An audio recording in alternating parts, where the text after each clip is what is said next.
નવનિર્મળનો અભિગમ, કલ્યાણ હો છાત્રનો હરદમ, ઉચ્ચ અભ્યાસનું શિક્ષણ ધામ.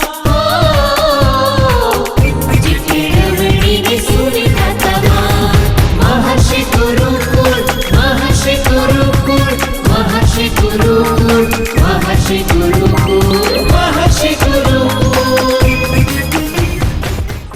નમસ્કાર વાલા વિદ્યાર્થી મિત્રો, તો આજના આ લેક્ચરમાં આપણે શરૂ કરીએ છીએ નવું ચેપ્ટર, જેનું નામ છે સંભાવના.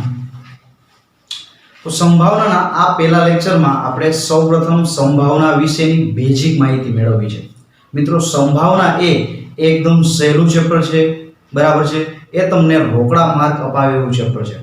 મિત્રો, આનો કન્સેપ્ટ છે ધોરણ 9 માં ભણેલા હશું તો બેઠે બેઠું આનું કનેક્શન ધોરણ 10 માં પણ આ ચેપ્ટર આવે છે. જો તમે ધોરણ 9 માં વ્યવસ્થિત આ ચેપ્ટર શીખશો તો ધોરણ 10 માં પણ આના ઘણા બધા કન્સેપ્ટ છે એ તમને આગળ જતા કામ આવવાના છે. તો મિત્રો, શરૂ કરીએ સંભાવના ચેપ્ટરની થિયરીથી. તો મિત્રો, સંભાવના છે, આ સંભાવના છે એને અંગ્રેજીમાં શું કહેવાય? સંભાવના છે એને અંગ્રેજીમાં કહેવાય છે પ્રોબેબિલિટી. શું કહેવાય છે? અંગ્રેજીમાં એને કહેવાય છે પ્રોબેબિલિટી, બરાબર છે. આ પ્રોબેબિલિટીના એનો પહેલો અક્ષર P લઈ અને કોઈ પણ ઘટના છે એની સંભાવના દર્શાવવા માટે આપણે સંકેત તરીકે વાપરીએ છીએ P of E.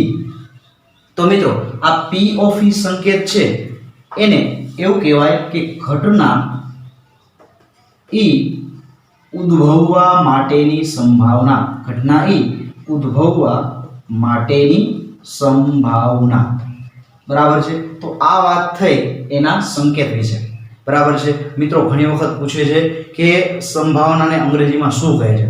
તો મિત્રો, સંભાવનાને અંગ્રેજીમાં પ્રોબેબિલિટી કહે છે. આ ઈ સંકેત છે ઘટના, એટલે અંગ્રેજીમાં ઘટનાને કહેવાય ઇવેન્ટ. આ ઘટના છે ને અંગ્રેજીમાં કહેવાય છે ઇવેન્ટ. ઇવેન્ટ ઉપરથી જનરલી ઈ લીધો છે, પરંતુ P of E જોઈએ એવું જરૂરી નથી. કોઈ ઘટના A ઉદ્ભવે તો અહીંયા P of A થઈ જાય, કોઈ ઘટના B ઉદ્ભવે તો P of B થઈ જાય, અને કોઈ ઘટના C ઉદ્ભવે તો P of C થઈ જશે. તો આ વાત કરી આ અંગ્રેજીમાં એને શું કહેવાય અને એના સંકેત વિશે. મિત્રો, આપણે સંભાવના એટલે શું એની થોડીક સમજૂતી મેળવીએ. તો આપણે જનરલી અમુક વસ્તુ માટે સંભાવનાને આપણે ઉપયોગ કરતા જ હોઈએ છીએ. ધારી લો કોઈ એક સિક્કો છે,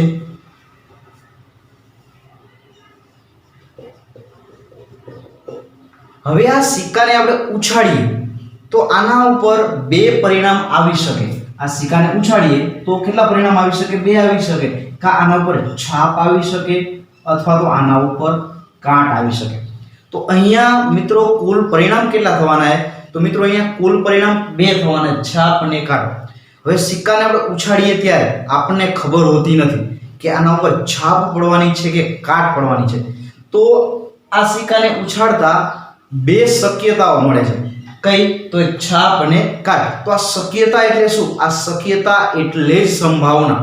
હજુ એક ઉદાહરણ લઈએ કે ધારી લો કોઈ એક પાસો છે, આ ટાઈપનો કોઈ એક પાસો છે. હવે આ પાસો છે, આ પાસો એટલે જનરલી આપણે સાપસીડીની રમતમાં નાનકડી કુકરી આવે. આ કુકરીની ફરતી બાજુ ટોટલ 6 આંકડા હોય છે, બરાબર છે. ટોટલ 1 2 3 4 5 અને 6. તો મિત્રો, આ 6 બાજુવાળા એ પાસાને આપણે જે ઉછાળીએ છીએ સાપસીડીની રમતમાં ત્યારે શું થાય છે? તો મિત્રો, ત્યારે આપણને ખબર નથી હોતી. આના ઉપર અલગ અલગ શક્યતાઓ રહેલી છે. એના ઉપર 1 પડી શકે, એના ઉપર 2 પડી શકે, એના ઉપર 3 પડી શકે, એના ઉપર 4 5 6 એવી અલગ અલગ શક્યતાઓ રહેલી છે. તો આ અલગ અલગ શક્યતાઓને જ શું કહે છે? આ અલગ અલગ શક્યતાઓને કહે છે સંભાવના. મિત્રો, આ વાત થઈ સંભાવના વિશે એની સમજૂતી. આખા ચેપ્ટરની અંદર બીજું કંઈ નહીં હોય. એક સૂત્ર હશે અને અમુક ઘટનાઓ હશે, અમુક દાખલાઓના ઉદાહરણ આપ્યા છે અને એ દાખલાઓની અલગ અલગ ઘટનાઓ પરથી આપણે આ દાખલાઓની ગણતરી કરવાની થશે. તો મિત્રો, એક સૂત્ર છે એ ખાસ આપણે આ ચેપ્ટરનું જોવું પડશે અને એ સૂત્ર આવું કંઈક છે, કોઈ પણ ઘટના છે એનું સૂત્ર શું છે એ ખાસ આપણે સમજવું પડશે કે કોઈ પણ ઘટના ઉદ્ભવે એના સંભાવનાનું સૂત્ર. આ સૂત્ર યાદ રાખજો મિત્રો ખાસ કે સંભાવના P of E બરાબર કોઈ પણ ઘટનાની સંભાવના પ્રોબેબિલિટી P of E બરાબર અંશમાં એવું આવશે શક્ય પરિણામ અને છેદમાં આવશે કુલ પરિણામ. આખા ચેપ્ટરની અંદર માત્ર એક જ સૂત્ર આવવાનું છે, P of E બરાબર શક્ય પરિણામ છેદમાં કુલ પરિણામ. મિત્રો હવે આગળ આપણે વાત કરીએ અલગ અલગ ઘટનાઓ વિશે, બરાબર છે. તો અલગ અલગ ઘટનાઓમાં જનરલી ઘટનાઓના અલગ અલગ પ્રકાર આપણને પૂછાઈ શકે અને અલગ અલગ ઘટનાઓ વિશે આપણે શું સમજવાનું છે. તો મિત્રો ઘટના એટલે શું? કોઈ પણ વસ્તુ બનવી, ઘટિત થવી એને કહેવાય ઘટના. તો ઘટનાના જનરલી બે પ્રકાર છે. આ ઘટના છે, કોઈ પણ ઘટના હશે એના ટોટલ બે પ્રકારની ઘટના હોઈ શકે. એક ઘટના હોઈ શકે ચોક્કસ ઘટના અને બીજી ઘટના હોઈ શકે અશક્ય ઘટના. હવે ચોક્કસ ઘટના કોને કહેવાય મિત્રો?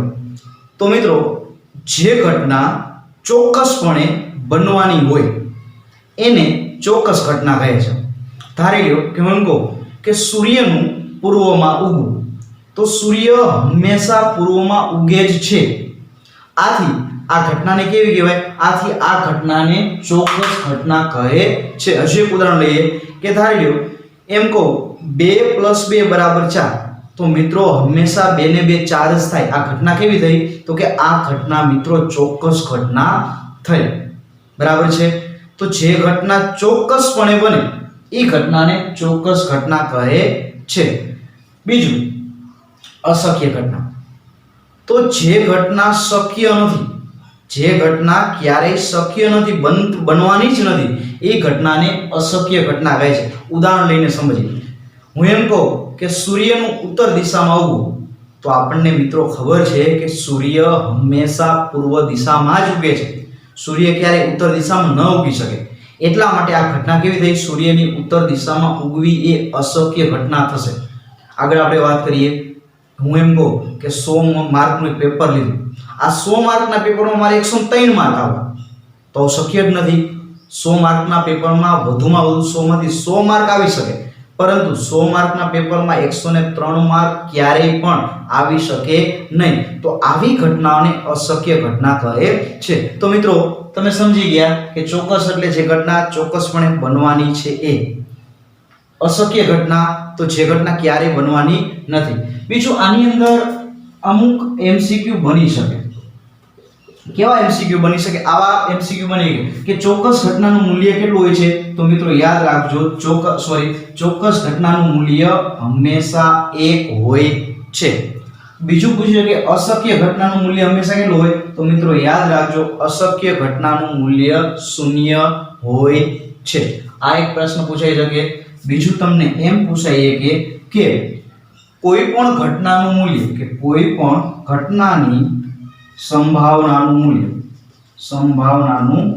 મૂલ્ય, તો આનું મૂલ્ય હંમેશા કેટલું હોય છે? તો કે 0 અથવા 0 < P of E < 1. આનો અર્થ એવો થાય કે કોઈ પણ ઘટનાની સંભાવનાનું મૂલ્ય હંમેશા 0 અને 1 ની વચ્ચે જ હોય છે, બરાબર છે. ક્યારેય પણ કોઈ પણ ઘટનાનું મૂલ્ય 1.5 ન હોઈ શકે, બરાબર છે. કોઈ પણ ઘટનાનું મૂલ્ય ક્યારે ઋણ ન હોઈ શકે. એનું મૂલ્ય હંમેશા 0 અને 1 ની વચ્ચે જ હોય છે, બરાબર છે. આ એક વસ્તુ આપણે યાદ રાખશું. કોઈ પણ ઘટનાનું મૂલ્ય 0 હોઈ શકે. અશક્ય ઘટના હોય તેનું મૂલ્ય 0 હોઈ શકે. કોઈ ઘટના ચોક્કસ હોય તેનું મૂલ્ય 1 હોઈ શકે, બરાબર છે. તો 0 અને 1 પણ હોઈ શકે અને 0 અને 1 ની વચ્ચે પણ હોઈ શકે. બીજું આપણે એવું કંઈક યાદ રાખવાનું છે કે એક પ્રયોગ કરતા અલગ અલગ પરિણામો મળે, તો બધા જ પરિણામોનો સરવાળો, બધા જ પરિણામોની સંભાવનાનો સરવાળો, બધા જ પરિણામોની સંભાવનાનો સરવાળો હંમેશા કેટલો થાય? તો હંમેશા આ બધા જ પરિણામોનો સરવાળો 1 થાય છે. તો મિત્રો આવી કંઈક આપણે વાત કરી સંભાવના, બરાબર. અંગ્રેજીમાં શું કહેવાય? તો મિત્રો સંભાવનાને અંગ્રેજીમાં પ્રોબેબિલિટી કહેવાય. એનો સંકેત શું? તો મિત્રો એનો સંકેત P of E. બીજું શું વાત કર્યું? સૂત્ર. મિત્રો ખાસ યાદ રાખજો, સંભાવનાનું સૂત્ર P of E બરાબર શક્ય પરિણામ છેદમાં કુલ પરિણામ. આ સૂત્ર દરેક દાખલામાં આવશે. આની અંદર કઈ વસ્તુ ક્યાં લખવી એની આપણે ચર્ચા વિગતવાર કરશું. બીજું કે ઘટના બે પ્રકારની હોય, ચોક્કસ ઘટના, અશક્ય ઘટના. ચોક્કસ ઘટનાનું મૂલ્ય હંમેશા 1 હોય, અશક્ય ઘટનાનું મૂલ્ય 0 હોય. જે ઘટના ચોક્કસપણે બનવાની જ હોય એને ચોક્કસ ઘટના કહે છે. જે ઘટના ક્યારેય બનવાની જ નથી એને અશક્ય ઘટના કહે છે. આગળ વાત કરી હતી કે કોઈ પણ ઘટનાની સંભાવનાનું મૂલ્ય હંમેશા 0 અને 1 ની વચ્ચે જ હોય છે. આગળ વાત કરી હતી કે બધા જ પરિણામોની સંભાવનાનો સરવાળો 1 થાય છે.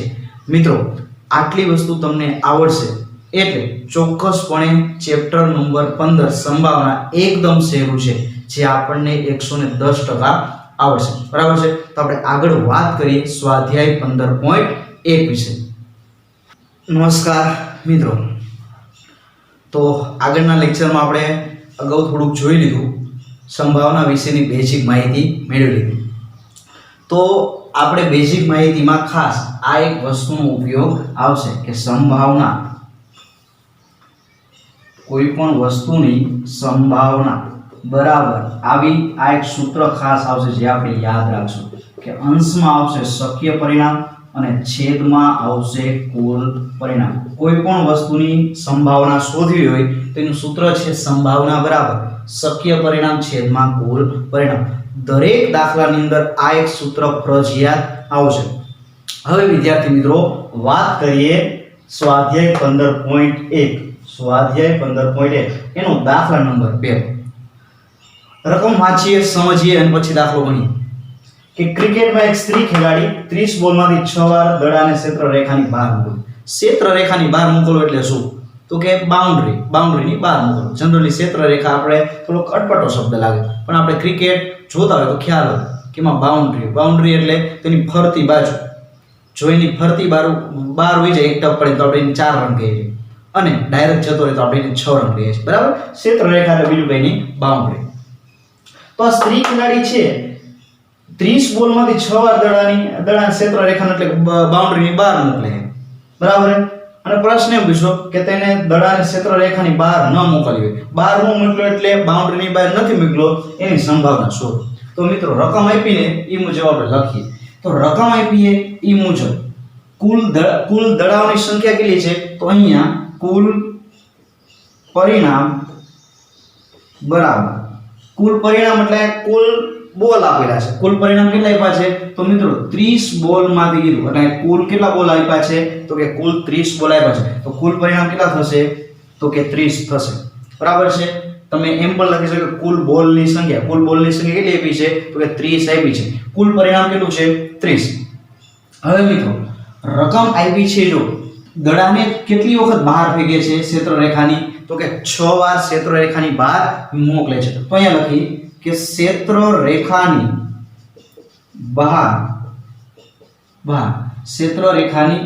બહાર દડાને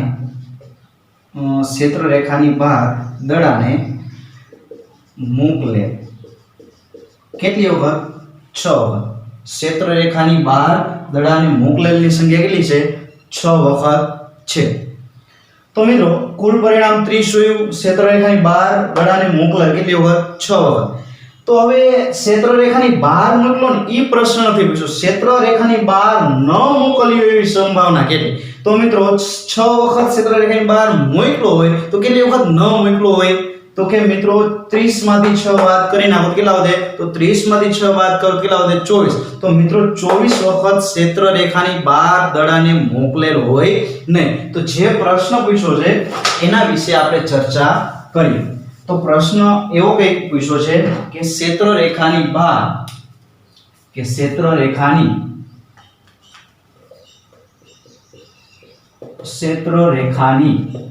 બહાર દડો ન મોકલ્યો હોય તે માટે. ચલો, તે માટેના શક્ય પરિણામ. બરાબર, આપણા સૂત્રમાં શું આવવાનું છે? તો અંશમાં શક્ય પરિણામ આવવાનું છે અને છેદમાં કુલ પરિણામ આવવાનું છે. તો મિત્રો કુલ કેટલા દડા હતા? તો કે કુલ 30 બોલ હતા. બરાબર, એમાંથી કેટલી વખત ક્ષેત્રરેખાની બહાર મોકલી દીધું હતું? તો મિત્રો ક્ષેત્રરેખાની બહાર 6 વખત મોકલી દીધું હતું. તો અહીંયા દડો ન ફેંકો હોય એના માટે 30 માંથી 6 કરો 12. બરાબર, 6 વાર ફેંકો હોય તો બાકી વધે, ઈ નથી ફેંકો તો 30 - 6 કેટલા આવશે? 24. તો મિત્રો શક્ય પરિણામ કેટલું આવ્યું? તો મિત્રો શક્ય પરિણામ આવશે 24. ચલો, કુલ પરિણામ કેટલું છે? તો કે કુલ પરિણામ આપ્યું છે, કુલ પરિણામની સંખ્યા આપી છે 30. હવે પ્રશ્ન તો કે ક્ષેત્રરેખાની બહાર દડો ન મોકલ્યો હોય તે માટેની સંભાવના એવો પ્રશ્ન પૂછ્યો હોય તો એ માટેની સંભાવના સંકેત શું થશે? P of A. અગાઉ જોયું હતું સંભાવનાનો સંકેત P of A. અંશમાં આવશે શક્ય પરિણામ અને છેદમાં આવશે કુલ પરિણામ. ચલો, શક્ય પરિણામ કેટલા છે? તો 30 માંથી 6 જાય તો 24. તો અહીંયા શક્ય પરિણામની સંખ્યા લખો 24. ચલો, કુલ પરિણામ કેટલા છે? તો મિત્રો કુલ પરિણામની સંખ્યા છે તો કે 30. કઈ ભાગ ચાલે છે? જો ચાલતા હોય તો ચલાવવાના, બાકી તમે આ સ્વરૂપ રાખી શકો. તો અહીંયા ભાગ ચાલે છે 6 ચોક 24, 6 પંચા 30. તો મિત્રો જવાબ આવશે 4/5. તો આ થશે મિત્રો આપણો જવાબ થશે. તો અહીંયા જવાબ લખી નાખી કે ક્ષેત્રરેખાની બહાર દડો ન મોકલિયાની સંભાવના. તો કેટલો જવાબ આવ્યો? ન મોકલ્યો એવી સંભાવના 4/5. તો આ મિત્રો થશે આપણો જવાબ. ગમે દાખલો પૂછાય એની અંદર એક જ વસ્તુ તમારે જોવાની છે. શું જોવાનું છે? એક જોવાનું છે કુલ પરિણામ અને બીજું જોવાનું છે શક્ય પરિણામ. આ બે જ વસ્તુ તમને ગોતતા આવડી જાય તો દરેક દાખલો સંભાવનાનો ચપટી વગાડતા આવડી જશે. બરાબર છે? જો અહીંયા કુલ પરિણામ કેટલા હતા? 30 હતા. ક્ષેત્રરેખાને કેટલી બાર ફેંકો તો 6 વાર ફેંકો તો કેટલી વાર નો ફેંકો કહેવાય? તો 30 - 6 કેટલી વખત? 24 વખત બાર ન ફેંક્યો કહેવાય. બરાબર છે? પછી શક્ય પરિણામ અને કુલ પરિણામનું સૂત્ર મૂકશું એટલે જવાબ આવશે. તો આગળ વાત કરીએ નવા દાખલાની. નમસ્કાર મિત્રો, તો અગાઉ આપણે સ્વાધ્યાય 15.1 દાખલા નંબર 1 જોયો. હવે આગળ આપણે વાત કરીએ સ્વાધ્યાય 15.1 નો દાખલા નંબર 2. તો મિત્રો આવી કઈ રકમ આપી છે કે બે બાળકો ધરાવતા 1500 યાદચ્છિક કુટુંબો છે. તો મિત્રો અહીંયા કુલ પરિણામ કેટલા થયા? તો મિત્રો અહીંયા કુલ પરિણામ અથવા તો કુલ કુટુંબ કેટલા થશે? તો કે 1500 થશે. મિત્રો અહીંયા કુલ કુટુંબની સંખ્યા આપી છે 1500. આ એક ગોતતા આવડવું જોઈએ કે કુલ પરિણામ કેટલા અને શક્ય પરિણામ, તો તમને દાખલા સહેલા થઈ જશે. હવે એ કુટુંબની અંદર આવું કઈ માહિતી મળે છે કે કુટુંબમાં 2 છોકરીઓ હોય એવી સંભાવના કેટલી? તો કેવા કુટુંબ 475.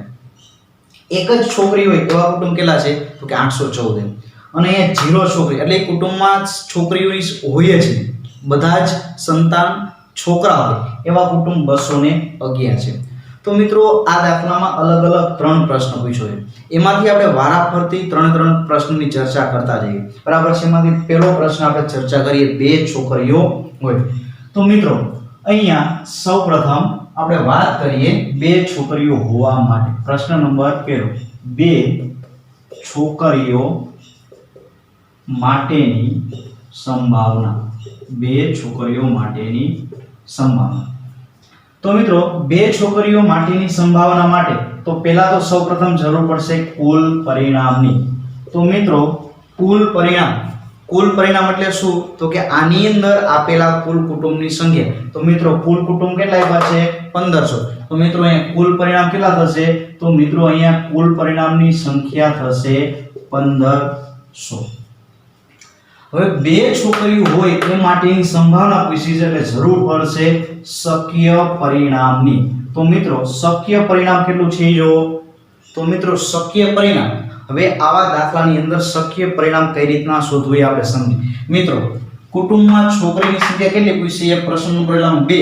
તો આ 2 છે, આની અંદર શક્ય પરિણામ કેટલું છે? તો મિત્રો 475 છે. કેટલા એવા કુટુંબ છે શક્ય પરિણામ? તો કે એવા શક્ય પરિણામ 475 છે. તો મિત્રો યાદ રાખવાનું, બરાબર છે. જ્યારે જે રકમ પૂછી હોય એ કોષ્ટકમાં એ પ્રમાણે જોવા તમને એમ કે 2 છોકરી માટે શક્ય પરિણામ 475. આગળનો દાખલો આમાં આવશે 1 માટે જવાબ 814 આવશે, કે 1 પણ ન હોય ત્યારે જવાબ કેટલો આવશે? 211. મેળવીએ સંભાવના. તો P of E બરાબર શક્ય પરિણામ અને એના છેદમાં આવશે, તો કે એના છેદમાં આવશે કુલ પરિણામ. ચલો મિત્રો, શક્ય પરિણામ કેટલું છે? તો કે શક્ય પરિણામ છે 475. ચલો મિત્રો, કુલ પરિણામ કેટલું છે? 1500. બરાબર છે. તો અહીંયા 2 છોકરીઓ હોવા માટેની સંભાવના, કે 2 છોકરીઓ હોવા માટેની સંભાવના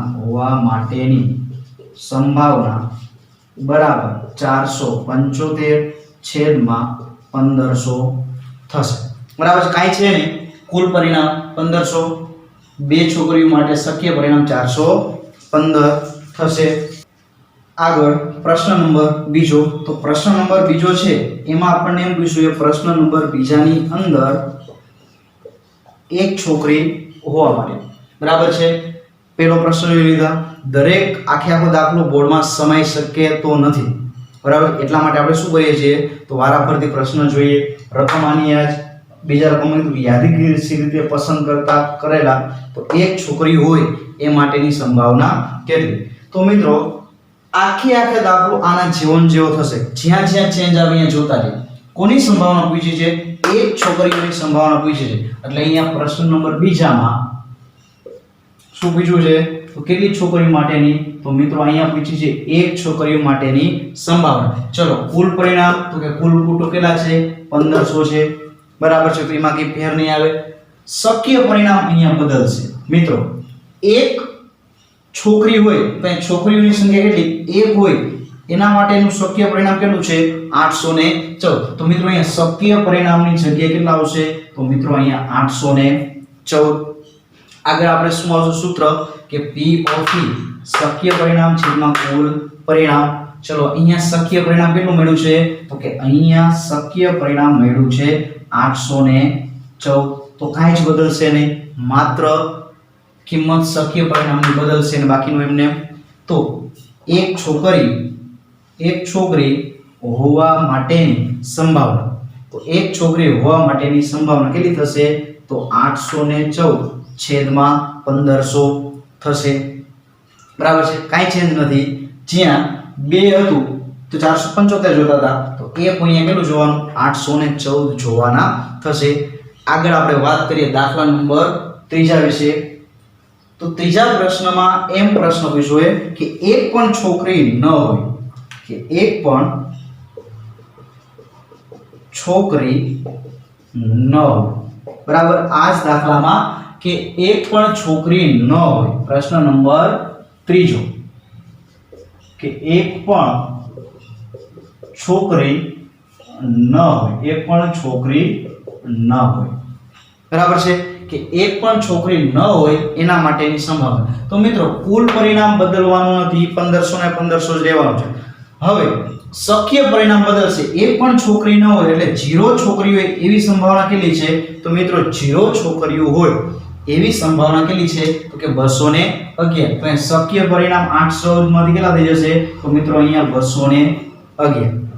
સૂત્ર P of E બરાબર શક્ય પરિણામ છેદમાં કુલ પરિણામ. ચલો, સંભાવના P of E બરાબર અહીંયા શક્ય પરિણામની કિંમત કેટલી છે? 211. ચલો, કુલ પરિણામ કેટલા છે? તો કુલ પરિણામની કિંમત છે 1500. તો અહીંયા જવાબ થશે કે 1 પણ છોકરી ન હોવા માટેની સંભાવના, 1 પણ છોકરી ન હોય એના માટેની સંભાવના થશે 211 છેદમાં 1500. તો મિત્રો દાખલામાં કંઈ છે નહીં, જોતું રહેવાનું. કુલ પરિણામ તો કે 1500, 2 છોકરી કે તો 475, 1 છોકરી કે તો 814 અને 0 છોકરી કે તો 211. આ 3 પ્રશ્ન પૂછ્યા છે અને બીજું આપણને એમ કીધું છે કે આ 3 ઘટનાઓનો સરવાળો ચેક કરો. આ 3 ઘટનાઓનો સંભાવનાનો સરવાળો 1 થાય છે કે નહીં એ ચેક કરો. તો આપણે જરાક ચેક કરીએ કે આ 3 ઘટના છે એનો સંભાવનાનો સરવાળો ચેક કરી અને એનો જવાબ આપણને 1 મળે છે કે નથી મળતો એ આપણે જોઈએ.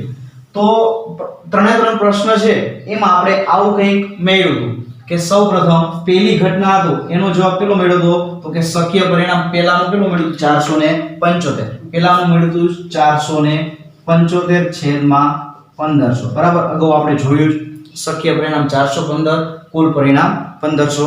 પછી પ્રશ્ન નંબર બીજા માટે એક છોકરી હોય એના માટે મળ્યું હતું 814 છેદમાં કુલ પરિણામ 1500. અને છેલ્લે દાખલો હોય ને એની અંદર મળ્યું હતું 211 તો કે 211 છેદમાં 1500. ચલો આ 3 નો સરવાળો કરી જો ત્રણેયમાં સમાન છેદ છે એટલે લસા સમાન થશે એટલે ત્રણેયના છેદમાં આવશે 1500. ચલો ઉપર ત્રણેયનો સરવાળો તો કે 475 પ્લસ 814 પ્લસ 211. 3 માંથી એકેને ગુણવાના નહીં થાય કેમ કે ત્રણેયનો છેદ કેવો છે સમાન. ચલો સરવાળો કરીએ કોનો તો કે 475 814 અને 211. ચલો 5 ને 4 9 9 ને 1 10 વધી આવશે 7 ને 8 9 10 વધી આવશે 4 1 ને 4 5 5 ને 8 13 13 ને 2 15. તો મિત્રો ઉપરના આ ત્રણનો સરવાળો કેટલો મળ્યો તો કે 1500 આવ્યો. છેદમાં કેટલા છે કે છેદમાં પણ 1500 છે. 1500 ઉડી જશે એટલે જવાબ કેટલો આવશે 1.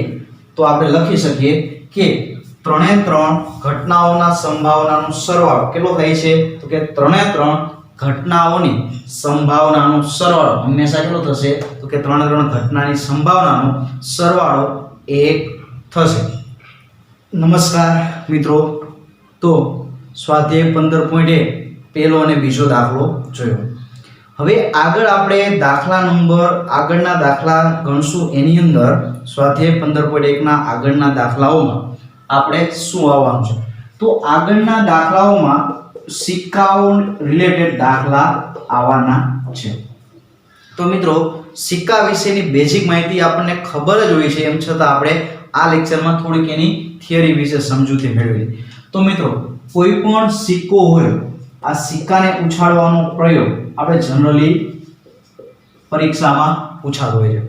તો મિત્રો 1 રૂપિયાનો સિક્કો હોય, આધાર 1 રૂપિયાનો સિક્કો છે, તો આ 1 રૂપિયાના સિક્કાને ઉછાળવાનો પ્રયોગ કરી તો આની અંદર ટોટલ 2 શક્યતાઓ બને. આ સિક્કાને ઉછાળીએ તો કા આની પર શું મળે તો કે આની ઉપર છાપ પડશે અને અથવા તો આની ઉપર શું મળશે કાટ મળશે. બરાબર, છાપ જેને આપણે સાદી ભાષામાં રાજા કાંટા પણ કહેતા હોય છે. બરાબર છે, જેને અંગ્રેજીમાં શું કહેવાય તો કે જેને અંગ્રેજીમાં હેડ કહેવાય. હેડ, બરાબર, હેડ એટલે છાપ અથવા રાજા. અને આ કાંટા છે એને અંગ્રેજીમાં કહેવાય છે ટેલ. તો આના ઉપરથી આપણે જ્યારે દાખલો ગણશું ત્યારે આનો સંકેત હશે તો આપણે સિક્કા માટેનો આવો કંઈક લઈશું કે જ્યારે છાપ માટેનો સંકેત H અને ટેલ માટેનો સંકેત T, કાટ માટેનો સંકેત T.